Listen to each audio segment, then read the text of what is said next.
Here we are in the hour of 3. Would you care to join me for tea? Mediumship is today's tea. Let's see into Nancy Guthrie.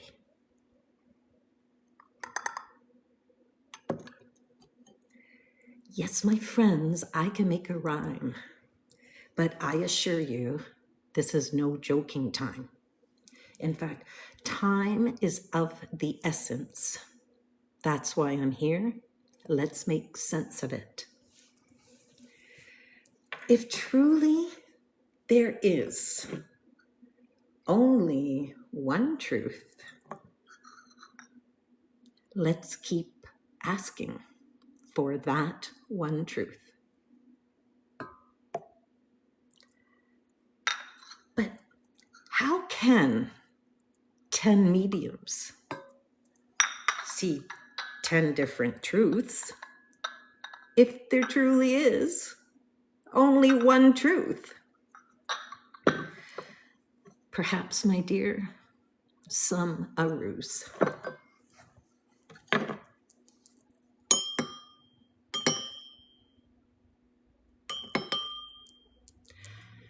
This live is dedicated solely to sharing mediumship messages and clairvoyant considerations with respect to Nancy Guthrie.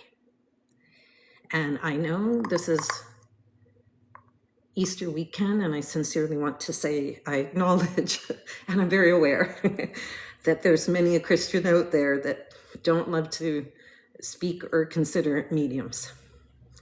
And all I can say is I do believe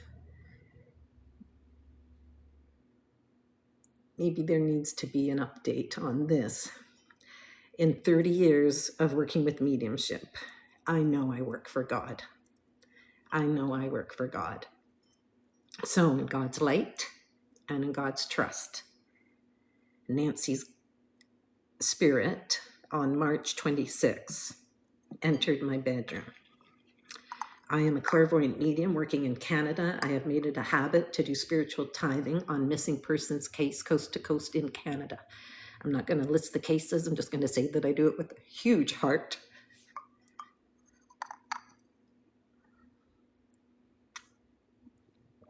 And I'm going to share little by little in the sequence that I've received information.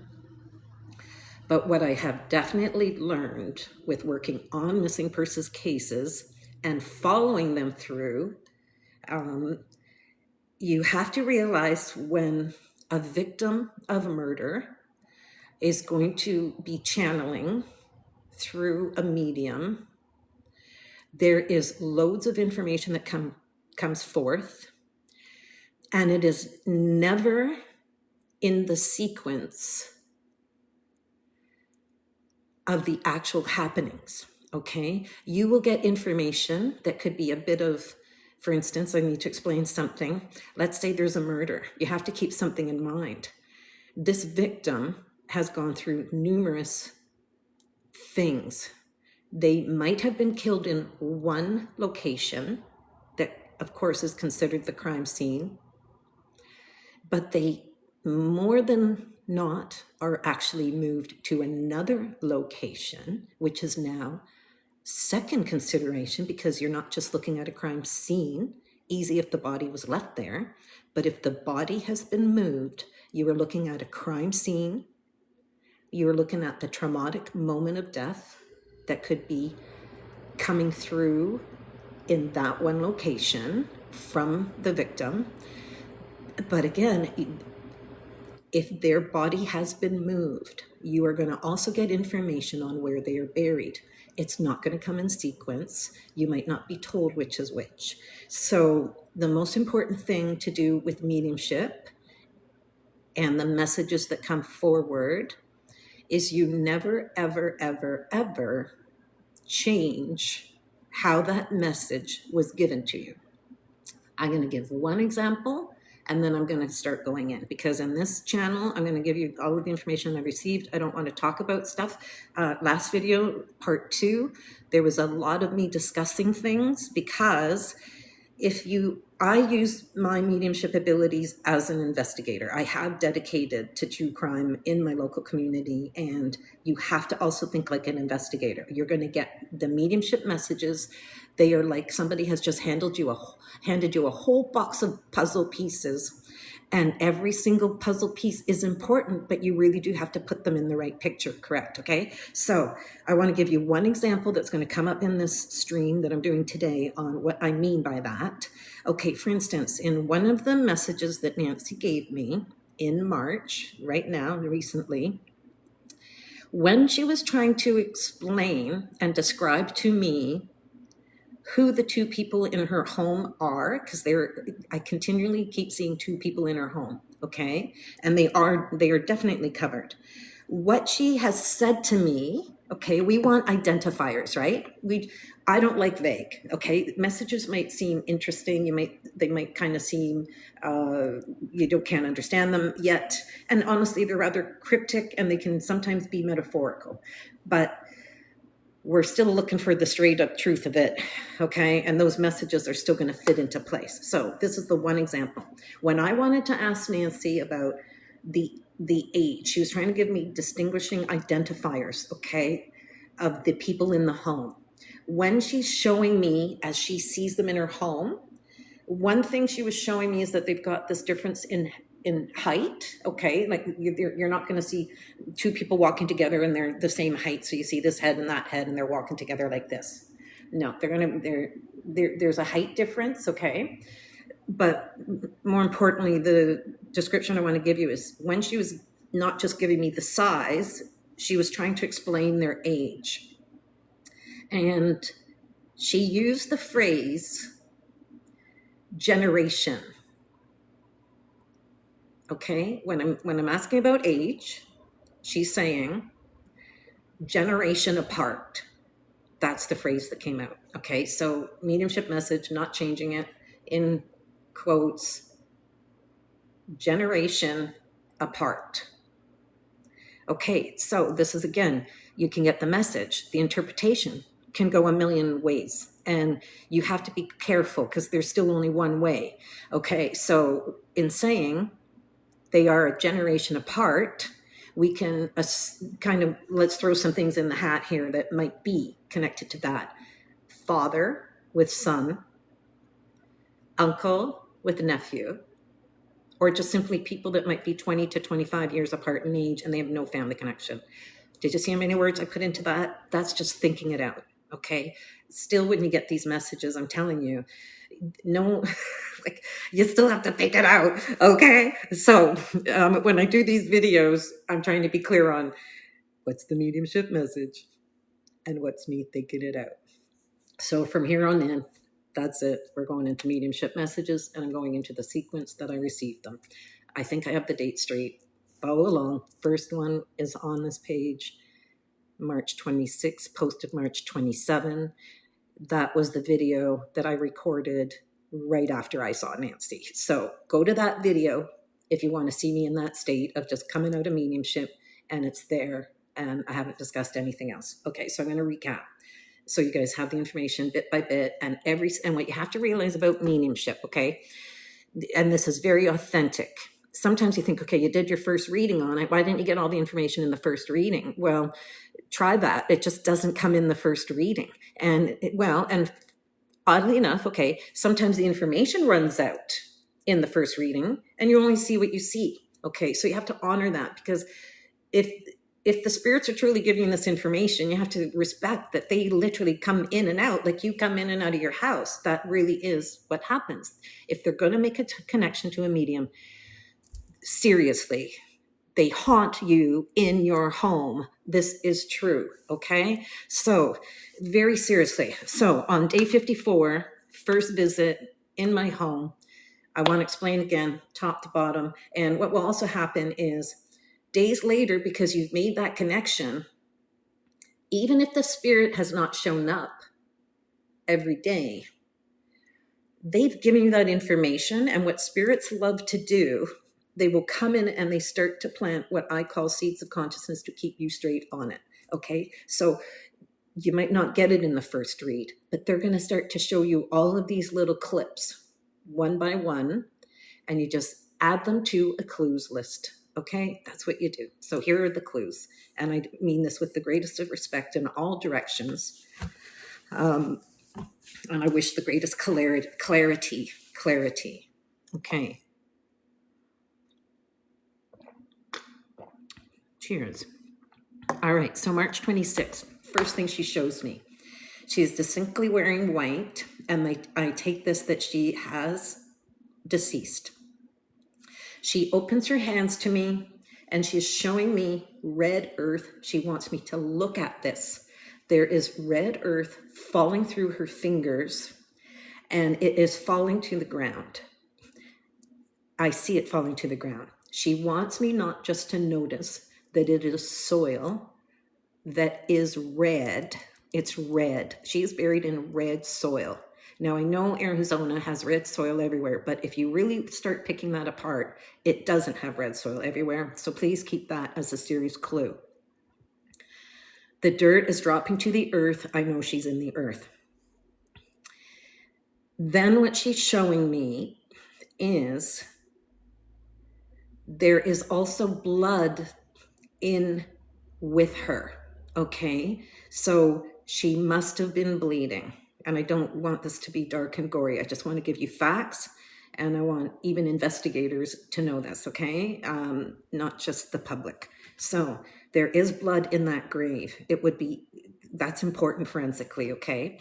Now, when she's standing there still in my bedroom, she's pointing to her left hand. And remember, I am opposite to you because this is a cell phone, okay? Her left hand, she's showing me, is what is bleeding. It is her left hand is bleeding. And I feel it's been punctured. Like I know when she's showing it to me, it's been punctured, okay? And that's why she's bleeding. Okay, now, she's showing me, and I know we're in Arizona, so no kidding, we're in the desert. She is showing me that she is in arid desert. And when she stands where her body is, she looks in all directions. And the phrase she's giving me is, looks the same, looks the same, looks the same, looks the same. Okay, so if you're doing a parameter around where this body is, it looks the same.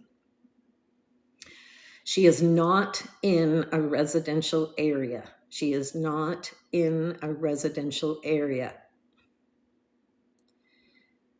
And she shows me a sunflower that looks like it is half of a sunflower. It is not a piece of paper. It is something that has fallen off of a building, is my impression. It's from the past. And it was either marking a logo or marking the name of something, or just, sometimes people use sunflowers, an icon on their business. So it's either an actual sign or something that fell in the area. So sunflower could be significant. And one of the words that keeps repeating in my head during the first visit is mesa. Mesa. And I can hear it like a Spanish person is saying it, mesa. And when I'm considering Mesa, I do not believe it's the city that's close to Phoenix. This is terrain. Okay, so for those of you that live in Arizona, you would know that. Some places are referred to as Mesa. Mesa. Okay, the other thing that absolutely must be considered when this type of word, it could be a name, if it's a city, etc. So is it a word, is it a name? I'm the messenger. I'm not necessarily the interpreter.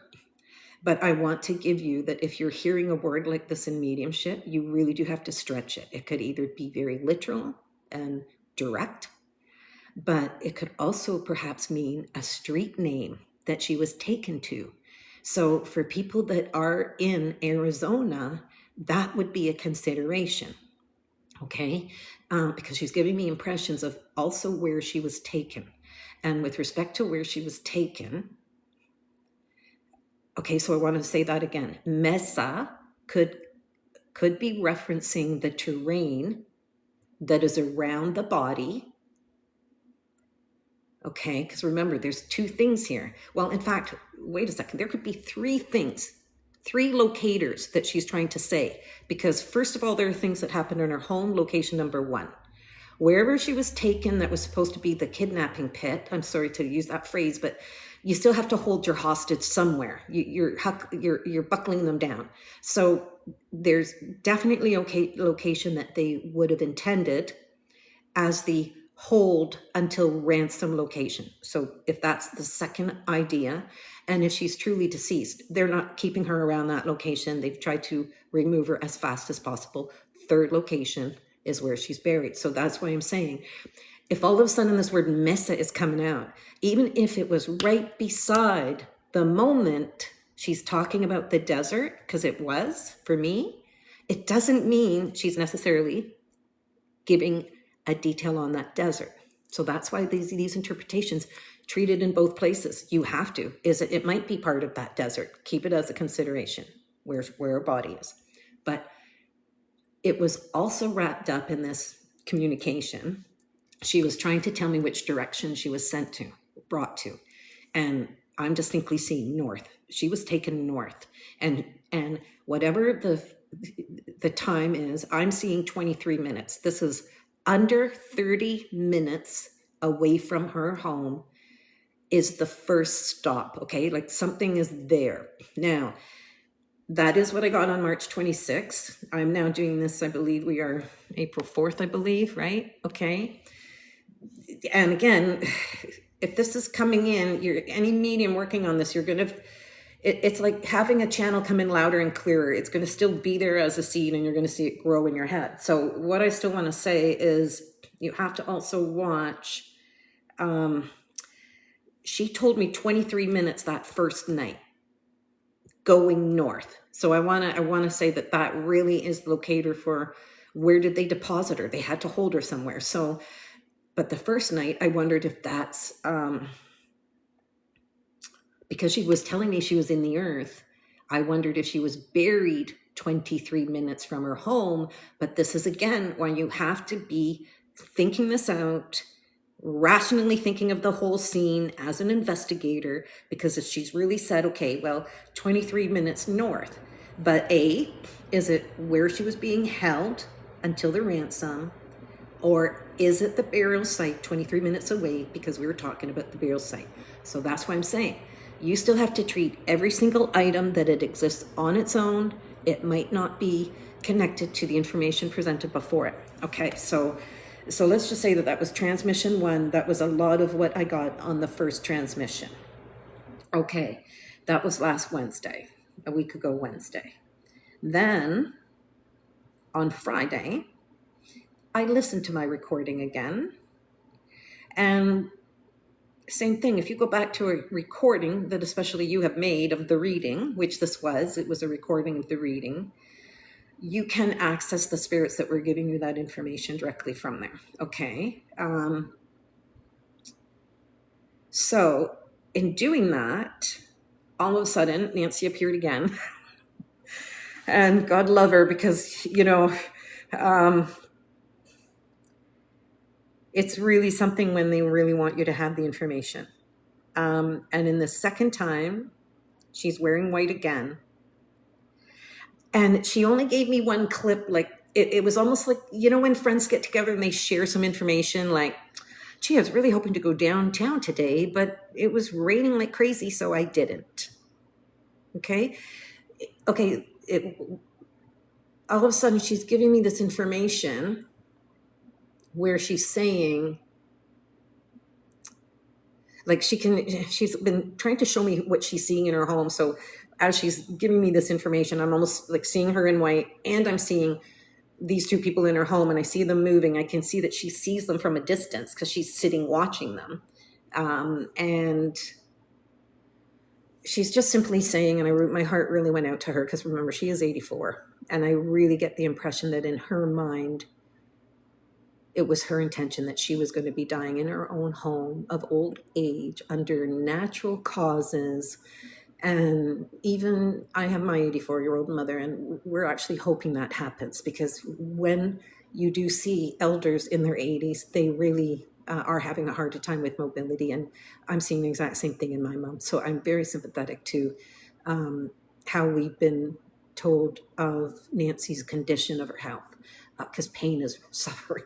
Pain limits you.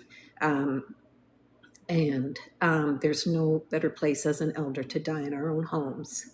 And this is really the impression that she's showing me, these two people in her home. And she's realizing, oh my God, I'm going with them. They're actually, like, and I can see that that's really going through her mind, that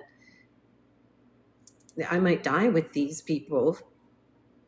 And I've just always wanted to die in my own home. That was my plan. I just wanted to die in my own home. So I really, really, really felt for her. And the sad thing that these people have done is they've really interrupted her own destiny to have that enjoyment and conclusion of her own life in the way that she chose.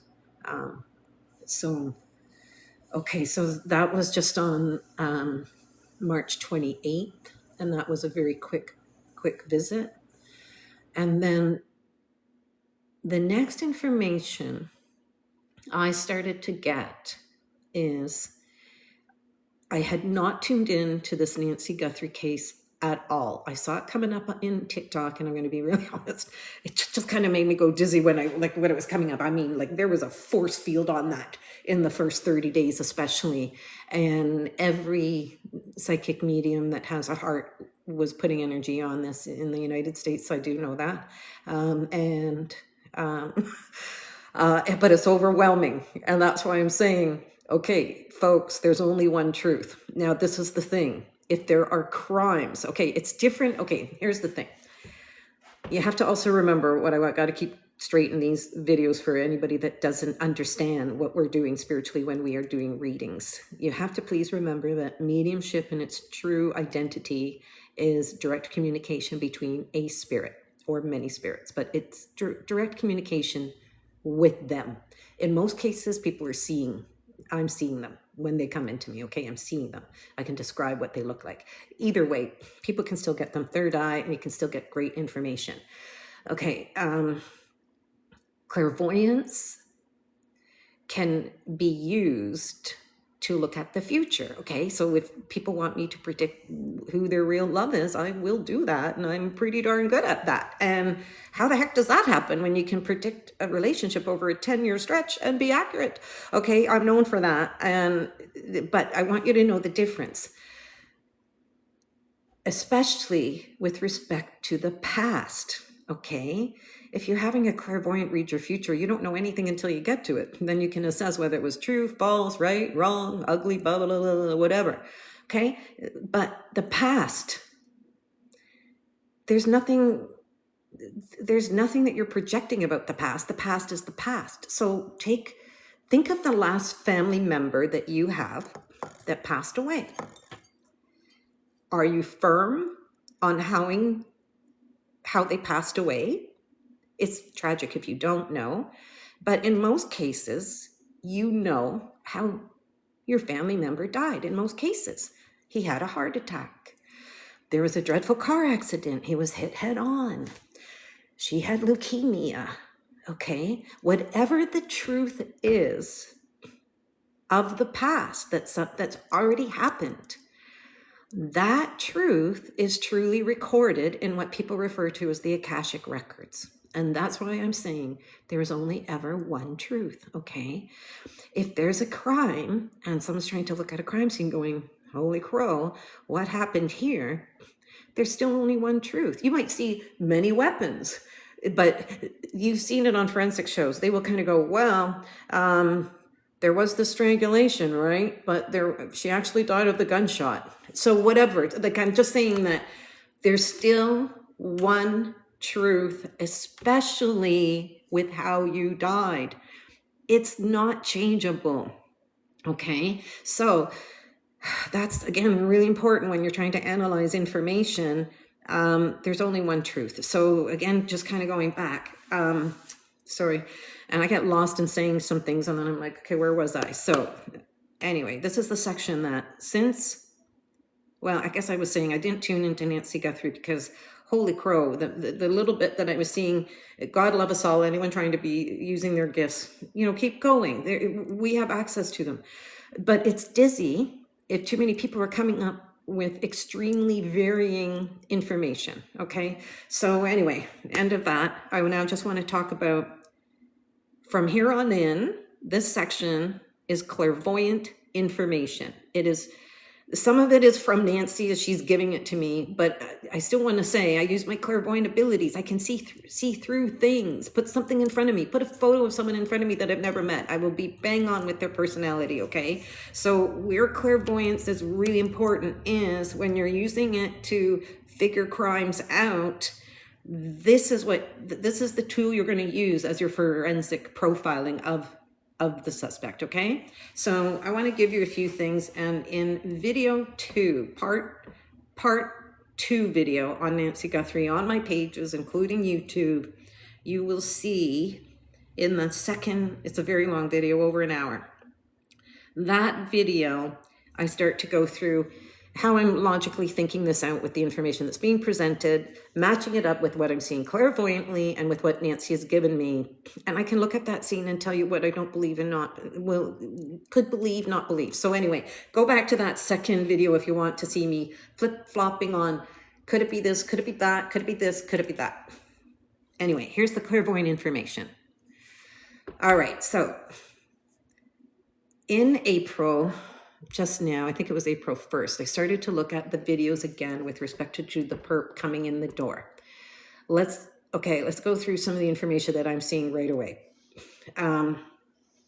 First of all, we got to consider that this person at the door could potentially be a woman. There are some camera angles. When you watch that start to finish, there is something crazy when you can see this person come closer to a light that's reflecting back onto the face. And I'm telling you, I think we have to consider that that person could be potentially a female. Okay, so just keep that in consideration. What Nancy continually shows me, there were only 2 people in the house. Okay, we know that one person's trying to come in the front door only to fuck with that camera. Okay, I'm telling you on a clairvoyant level, when I'm just looking at why the heck you're there, I know it's like it can be obvious, but that person is not concerned about being seen on that camera. They're very well covered. What they are trying to prevent is what is coming out of the front door. They don't want you seeing what's coming out the front door. So I know there are theories with the back door, but I'm telling you, they were always planning to come out the front door, period. And I'm not seeing anything different. They were always coming out the front door. Okay. And this is another great reason when you realize you have to also look at that front door and look at that video again. You know how there's an arch of brick? You're going to notice that the front door assailant goes back and forth to get that foliage to cover the camera. What is particular interest to me is there's one moment that that person's coming in through the arch, okay, and this is their head. Now, sure, you're going through a passageway. Yeah, maybe you have to duck a little with your head, right? Just a little. But you will see one part of that video where they have leveled themselves out practically. Okay, it's not just their head that's ducking a little. The whole body ducks, which changes perspective. If you had a camera that is still seeing that archway, that is one great time If that assailant is right in that archway, you're going to get a pretty great proximity of how tall they truly are. Because anyone who's a photographer will tell you, you can line people up with distance from your camera, okay? Look at me, okay? But do you see my real size? There's a certain, okay, when that person, I was analyzing that the other night clairvoyantly. And what they showed me is that front door assailant distinctly has been doing time. That person has done time. That's the message. And I know people speculate that maybe this was a burglary gone wrong and da da da da. Okay. You sometimes have to trust the collective consciousness. Maybe all of the people tuning into this aren't psychics. We're not all, you guys aren't all psychics, but listen to the collective consciousness. Why all of a sudden is burglary considered? Well, come on, there is a break-in and the guy looks like he's a burglar. So that's obvious just on visual.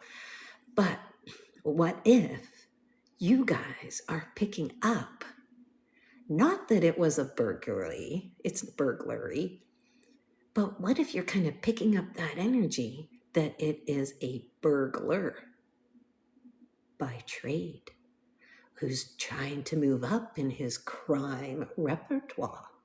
Because sooner or later, if you're in a life of crime, sometimes you are staying in that life of crime. Sometimes that's it. Okay, so my clairvoyant hit on that front door person, possibly female, possibly male, did time, was a burglar, and I feel very proficient as a burglar, but still got caught. And the reason I'm saying this person, he or she, was definitely purposely dropping through that archway. They were not going to hit that archway. They were dropping through the archway because their height, you know, in the US of A, you know this for sure. I've been in the USA, I'm from Canada, and I know even in New York, remember the old New Yorker days where crime was crime and crime and crime on crime and crime, and everybody was hitting gas stations and corner stores. What started to happen? People put the measuring tape on the inside of the establishment, so when people are robbing you and running out, you're seeing a close proximity of their height against comparison to that measuring tape. So that's how clairvoyantly that came forward all of a sudden on the edge of those brick walls as he was walking through there all of a sudden. And this is where I will never get bored of my life calling, because you would think that 30 years into doing this, it gets boring. It never gets boring. And you know what? I advocate for mediumship, especially being used to solve murders and cases, because if you truly find someone that's really tuned in, you can save so much time. So that person has done time, caught you, and I would love to know in the future when this is solved if that's very true. Okay, so person A, let's call person at the door camera person A, because that's who has appeared. Now, going back to what Nancy shows me, now we're in April. I've been getting this information since April 1st. Okay. She continually shows me two people in the front, in the house. Okay. We know there's only one person at the door. I know they want to come out the front door.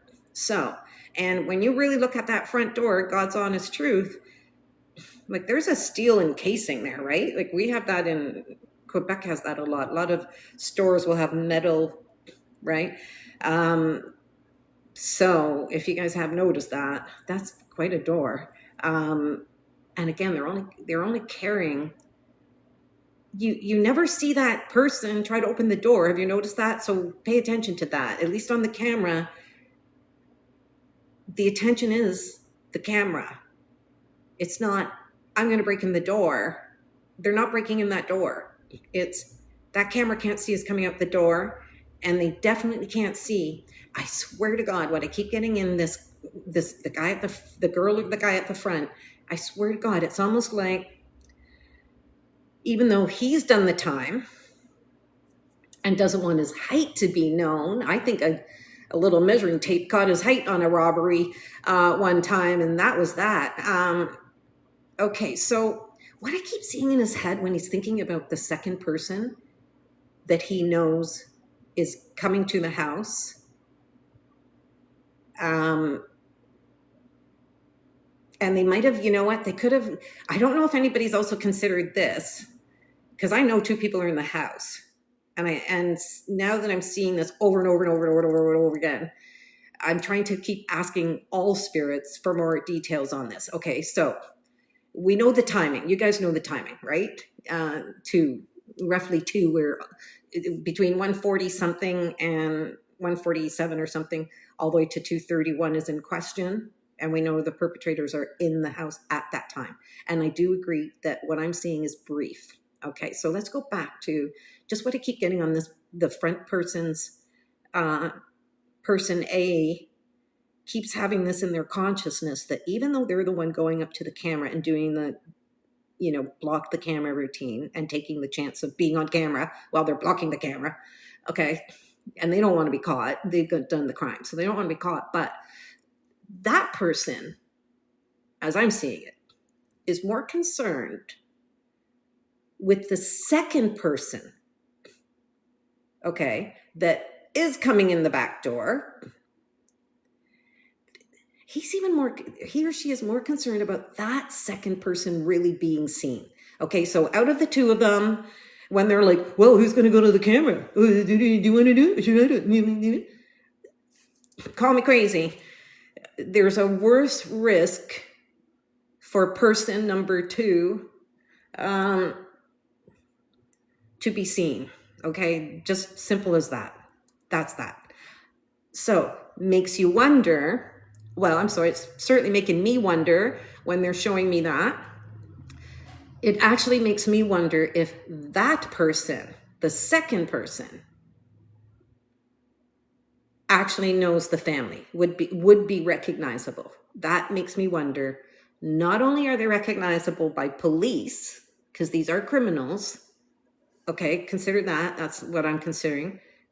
They certainly don't want to be recognized by police anyway, even if that guy hasn't done time. And in fact, that's my information. One of them has done time, but the people that are involved in this, all of them have been around crime. All of them, okay? But only one has done time. That's clairvoyant information that I keep getting. So, okay, going back to the second person, and again, it's like, I always think this is going to be a 5-minute video. Okay. This is what I really know. The first couple of times Nancy came to me, I know darn well the two people are there. And I'm going to be honest. Even though you know from what Samana says on air, she makes a statement that, her mom really is taken out of her bed. Now, honestly, the FBI could be telling her to say that, because whatever's happening in the house, police are allowed to lie, and they sometimes ask their victims to support that, because especially if there's too much information that could be absolute bullshit, you want to decipher bullshit from reality very freaking quickly in investigations that are this high power, of course, too, right? So yes, she states that her mother's have been taken from her bed. I'm going to be very freaking honest. I'm not seeing anything in the bedroom. I'm not saying that it's neither here nor there. I just want to be very honest. That's not where I'm getting my images. What Nancy keeps giving me, and I got to say, I'm almost like a little like, every time I see it, I'm like, oh my God. Like there's an expression where the fly on the wall, we use that expression a lot. And I'm going to say, like, there's one thing that she keeps showing me, and my spirit, now that, we can also go back in time when someone's had trauma, right? And we can still be with them in that time. And I flippin' do know that when I'm seeing this one thing, I'm actually there. I'm in the freaking hallway. And She keeps telling me that these people are in the kitchen. Okay. These people are in the kitchen, and she keeps hearing them discuss logistics. That's what she's seeing.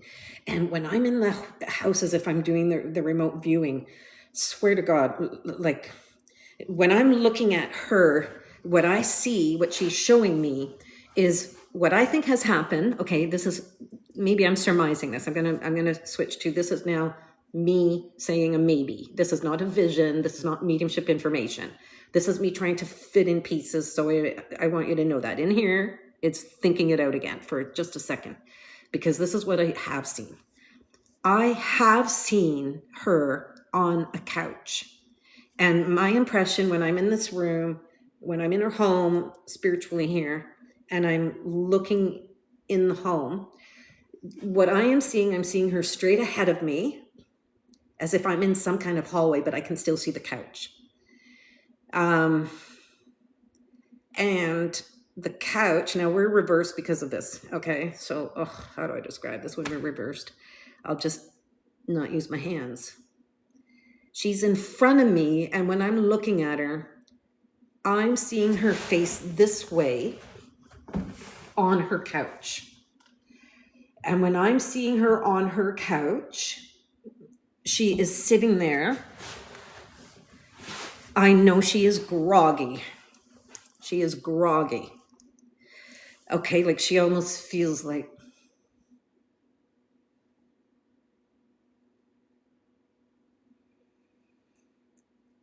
okay, like they're, and what she's showing me is, and telling me is, when she hears them in the kitchen, they, the two people, are on comms. That is the expression. Okay, now you have to know something. Somebody put a question or put a comment when I said that on the video, and respect for respect, I'm not trying to single anyone out, but I just want to say that, again, trying to explain this stuff. The person asked or said in the comment, seems strange wording for Nancy. What I can assure you, no one knows better than the victim present. And I will not change any word or description or sentence that the deceased give me. Nancy told me those people are on comms. Conjure up what you want with that. Okay, and again, I can say a million things. I'm going to just stick to the images. I want to keep getting through this. Okay, so they are on comms. Now, even since that second video, I want to confirm that I am adding information. This is absolutely additional to anything that has come in the other videos. As I'm explaining, the more you tune into something, the more information that will filter in. And you better, you know, it's going to come in any way. And I have just learned, you just pick those pieces up, okay? So this is, again, what I want to start tuning into on the perpetrators.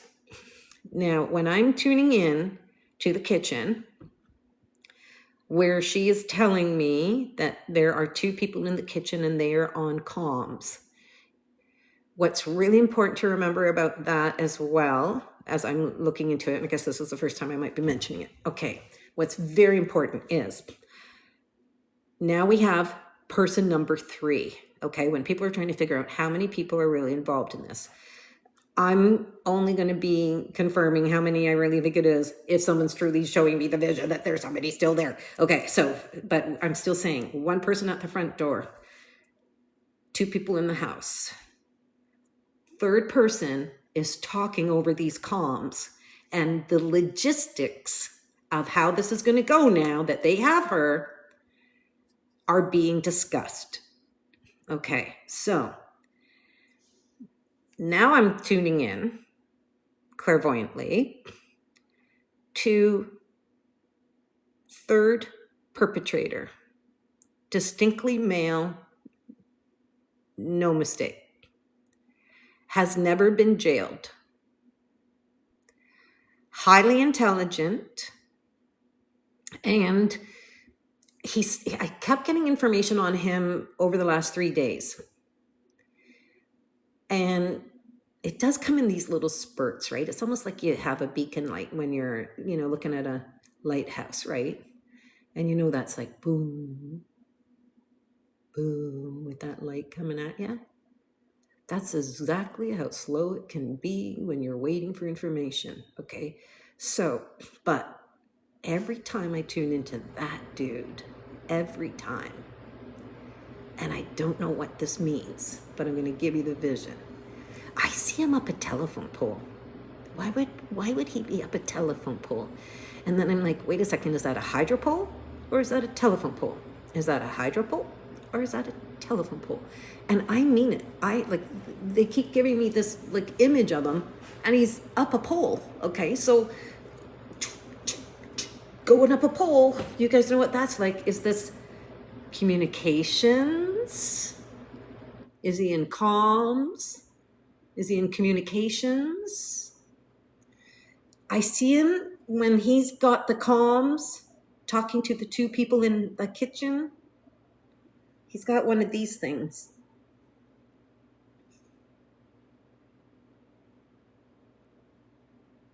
For his comms.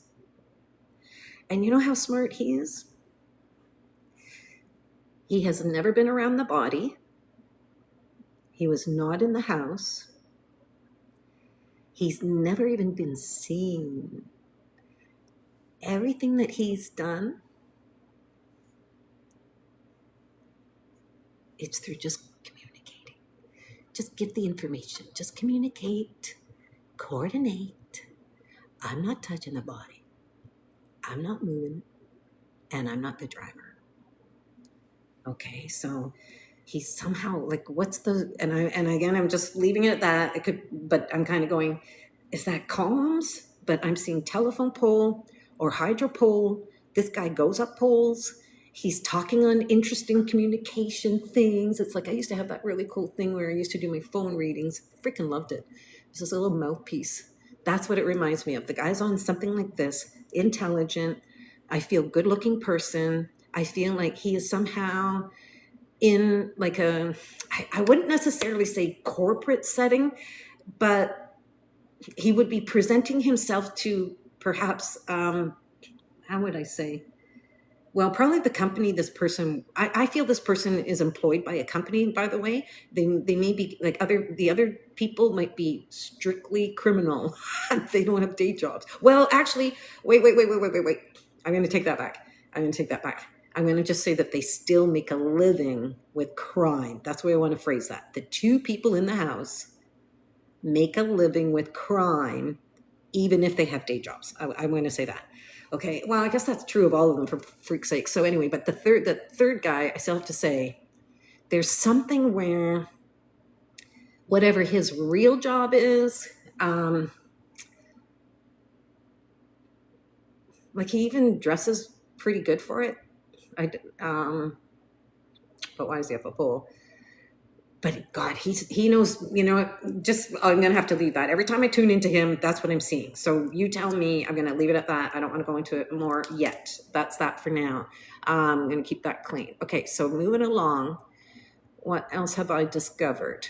Okay, this is the consideration when people are trying to figure out, did they really go in the back door? Because everybody knows now that they're releasing that the house looked immaculate.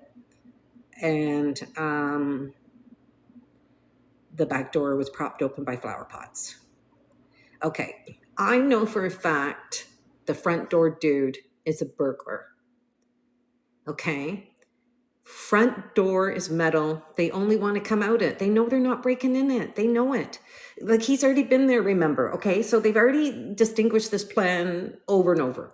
Okay, so they're burglars, which now makes me kind of go, duh, they have to come in the back door.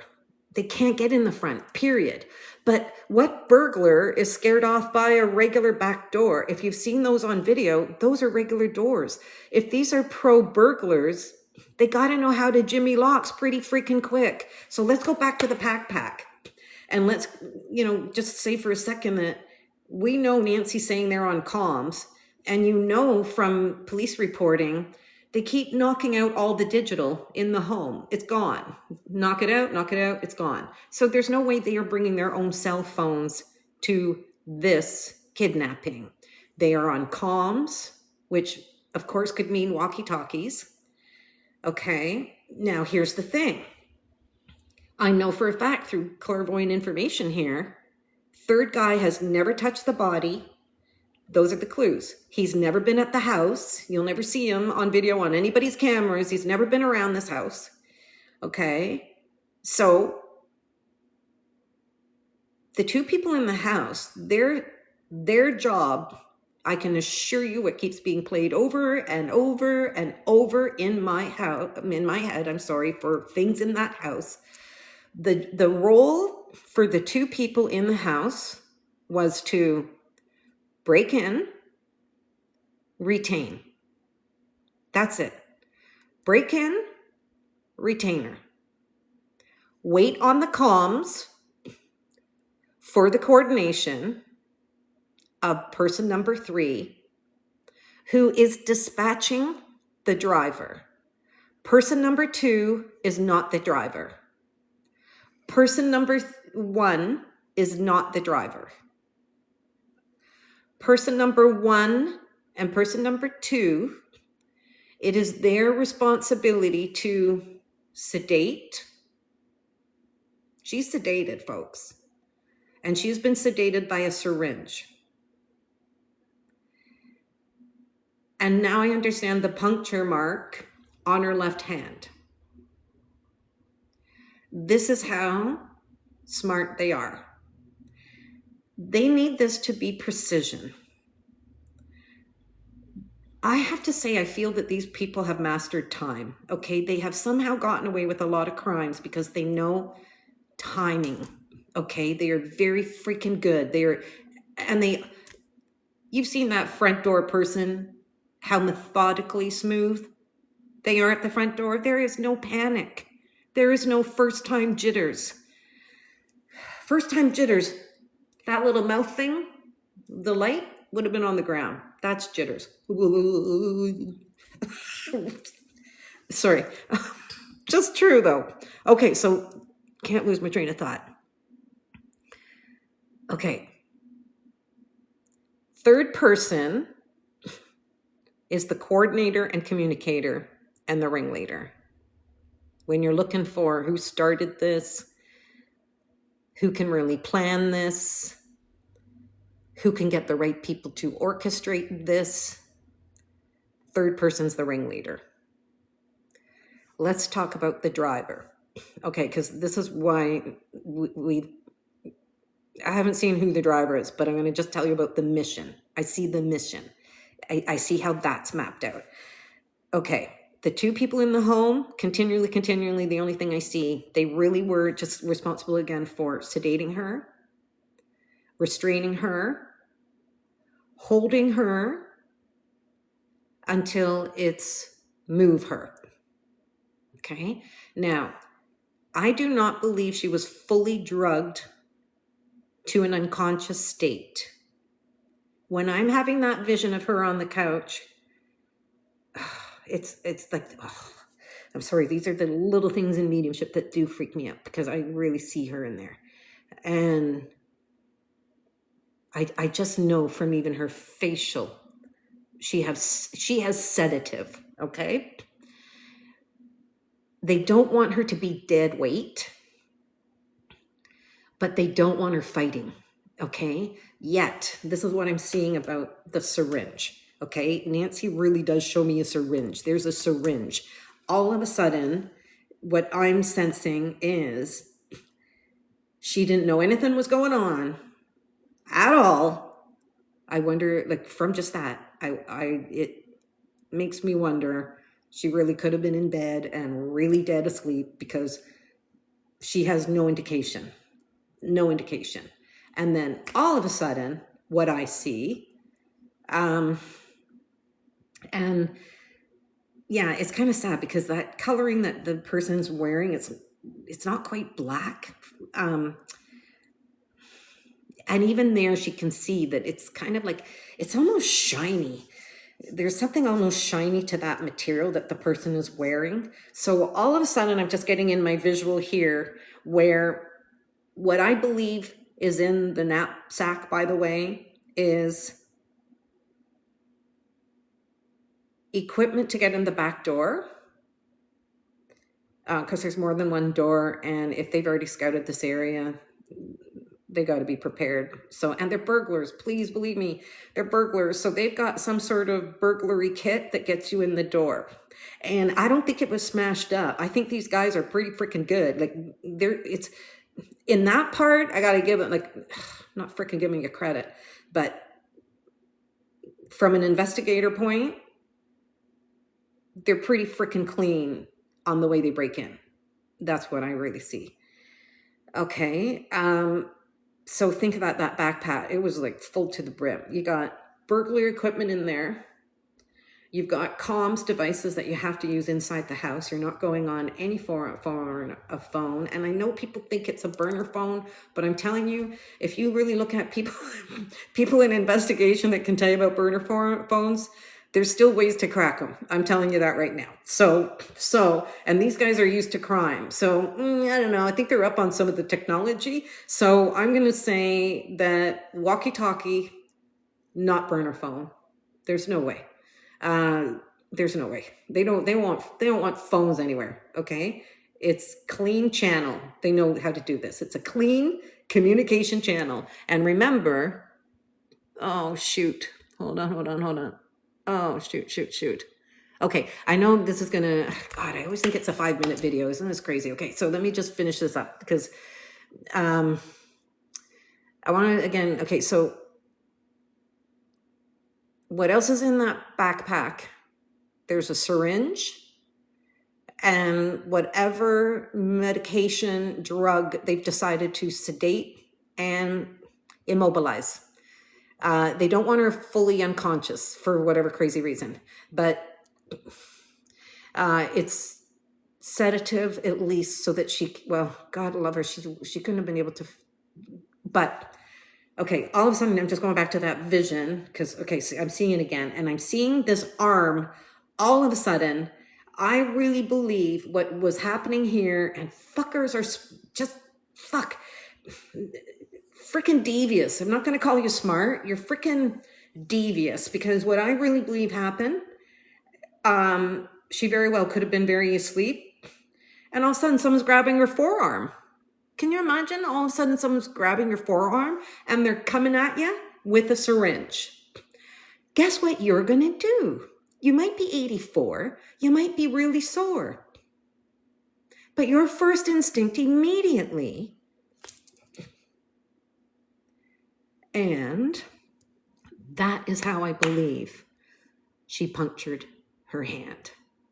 And police will never release 100% of the information that happened inside that home. And even though police just released, by the way, in the first week of April, that the house was immaculate, I think you need to ask Savannah and the family because their reports was that there was a disturbance. Now, let's think about whether or not she truly was sedated. Think of that as true information. Is it true? Could it fit? Because you have to admit, from the early stages of everyone watching this case, they're worried about, oh my God, what are these idiots doing? She's got medication that she relies on for her life. She could be dead from not having that medication. You guys have sorely overlooked that. And honestly, you can't be that close. In inner circles to the family, would know that about someone that is constantly going through this, okay? So, right? If a person has an eye issue, you're going to know it forever, okay? Whatever it is, you know that. So these perps didn't know she needed her meds. Then you have to go, all right, if I see that she sees they're going to be taking her out of there, and that's where she could potentially be dying, oh my God, I'm dying out of my own home now. Well, then, and I see that she was groggy on the couch. I do believe she was sedated. I do feel that what they did was they bound her hands, they bound her ankles, and they let her sit on the couch. They brought her out of bed. If that's where they first attacked her, I would be asking inside the family, is there truly blood right there in the bed or on the sheets? Because wherever they tried to stick her with a syringe, her hand was punctured. So you've got to see blood around that spot. So, but I only see the arm coming for her forearm. I don't see where she is. I'm just saying maybe she is in bed, okay? I just see that syringe was trying to get her, and that's what's punctured her left hand. Okay, now, what else? Just looking at that. Okay, and then wherever they tried to inject her, then they just moved her to the couch. And seriously, she's just sitting on the couch waiting on these comms and logistics to be discussed. Okay. And then, okay, that's why I've gone through this again. And full circle in my head again, what they're still showing is, I believe what they've had to do for just an easy way to get her out of the house, it makes me believe what I'm seeing is, I feel that they wrapped her somehow. Okay, so whatever she was wearing, I don't feel anything was changed. But to get her from where she is on the couch, which I believe has to be close to, the kitchen, because she can hear them in the kitchen. She can hear them. Okay, so, and I feel like that's like towards either the back or the side of the house anyway. Like both of those things are either the back or the side, because I keep feeling like you got to come still down quite a way through either an entrance or hallway to get to the front door. Okay, there's still a lot of space in there. Oh, and I don't know why, but she always keeps showing me, it makes me wonder if the kitchen is, like, you know how some people have a rectangular kitchen, but then other people kind of have a square room? For some reason, she keeps showing me this square room, like as if one of the rooms they are talking in, and out of all the rooms in her house, if police wanted to go and get DNA, I would be scouring that kitchen. I would be scouring the kitchen, because that's where they spent their longest time. Okay, but yeah, I just keep seeing the square for some reason. I don't know why, but it's almost like she's trying to describe the shape of the room that they were in for some reason, or if that has any value, I'm not sure. But those two people in the house, they were just responsible for sedating, securing, moving. Okay, think of it that way. Sedate, secure, move. That was their role. The driver is different. I have no information on the driver other than I distinctly see that this car is not in the neighborhood. Okay, they have to dispatch the car, and that's what they're waiting for. Okay, and honestly, if they were in and out of there in less than 45 minutes, I'm telling you, keep that in consideration, because they are kind of amateurs going pro, but there are some pro elements to how they've thought this out. Okay, it's so driver, I don't have information other than not in the neighborhood, dispatched by the third person on comms to come to the location. And I swear to God, they are putting her in the back. So whoever this person is driving, and I'm not even getting a read on the vehicle, so please don't ask yet. And if I get it, I get it. But what the image I'm getting is they have to back in. Wherever they're doing this, however they pull in, that car is being backed up so that they can get her in easily. I believe she's wrapped, so body parts aren't doing this. And it really is easier to carry someone if they're not doing this. And I cannot explain how smooth this is. So I can't tell you how smooth this operation was. So, and the last item that I'm going to speak to what I received this week is, and it was only last night. Now, let me just make sure I haven't missed some of the words I've been getting. Okay, this is weird, but I got to say it. There's two things that just happened this week. And again, like when they know you're on a certain thing, the spirits will just keep giving you information. Okay. And they download it in these nice little clips. And they make you get stuck on it. Okay. So if you've ever seen a psychic medium who becomes obsessive, there's reason. Like they haunt you and they penetrate until you kind of go, oh, I got it. Okay. So I was cleaning my house the other day, and this is where it gets always wild as someone who gets this information. It's like, really? You're drop loading it now? I'm on my knees, like scrubbing my floors. I kept hearing Tapenganga, Tapenganga. And now I work with Native people, okay? And I like to chant from multiple tongues from around the world. So I love to, like, I know a lot of, consonants and sounds, and I'm a singer. And I keep hearing this Tapenganda, Tapenganda. And I'm kind of going, and it just kept coming to me all day long. And then eventually hours later, I'm all of a sudden getting canyon. And I'm like, Tapenganda Canyon, Tapenganda Canyon. And it was such a weird thing to be saying, Tapenganda Canyon, Tapenganda Canyon. It kept just ringing in my head. So then I started to think, okay, could this be a clue as to a street that, look, we're looking at maybe 4 perps here that had knowledge of this.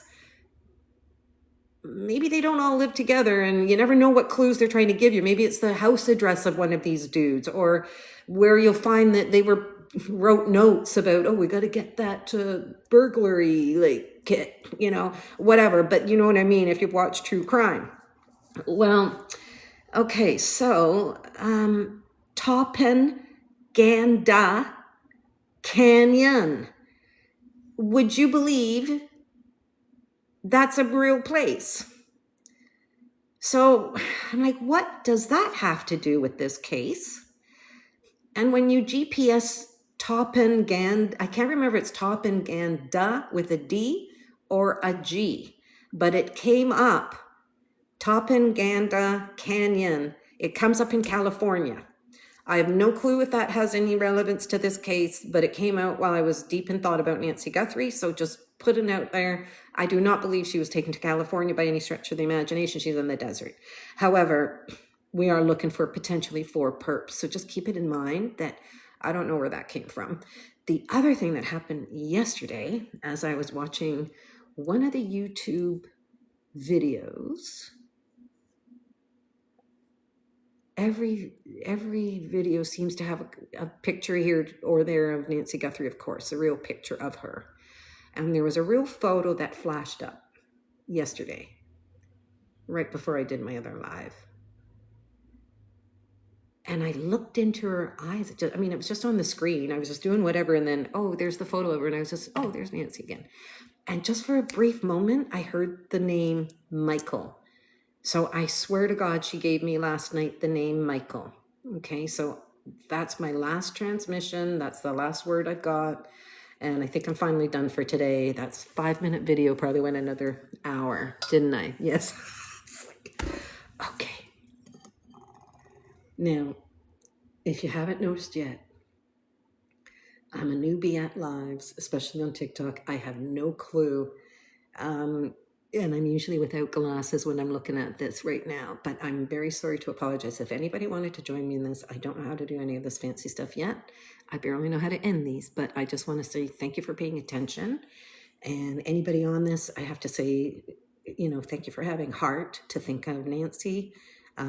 There's a long list of missing people in your community other than Nancy, I'm willing to bet.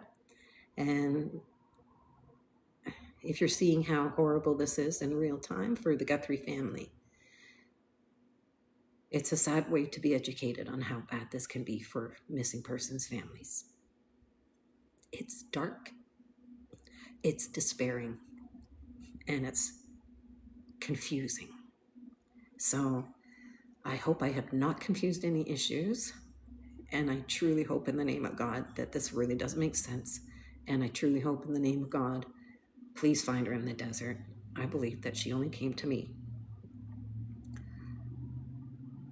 because she can be found. But she's definitely in the desert.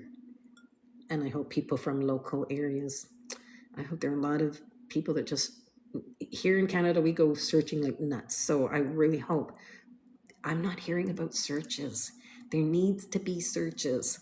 So if anybody from the Tucson, Arizona area relates to any of this information, and in one closing, remember when I saw the soil and the dirt coming through her hands in the first visitation, that soil is red. And I pumped a lot of this information into ChatGPT just to say, if these are the clues, according to the arid desert, the red soil being not residential, being vehicle access, you have to think of this. And I'm sorry, okay, when I'm saying, okay, there's more visuals I got to give you. I forgot. I got to close this up. Okay, when she's showing me where she's buried, I've put this on other videos, so it's repetitive. You've seen the other one. But again, I'm sticking to the visions. She's in the ground, and I believe she's covered with desert brush, very simply, a whole lot of desert brush, which is the same color. So again, it's going to look the same on the same out there, even in coloring. And there's multiple rocks, okay? And I truly believe there's going to be prairie dog that disturbs the site. And you will see that something blue.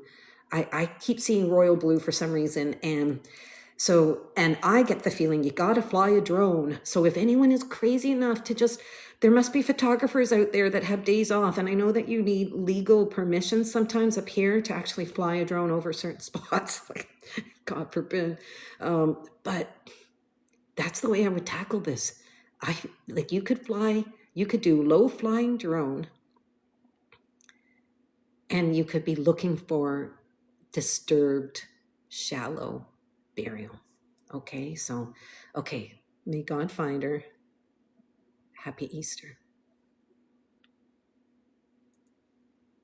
See, I don't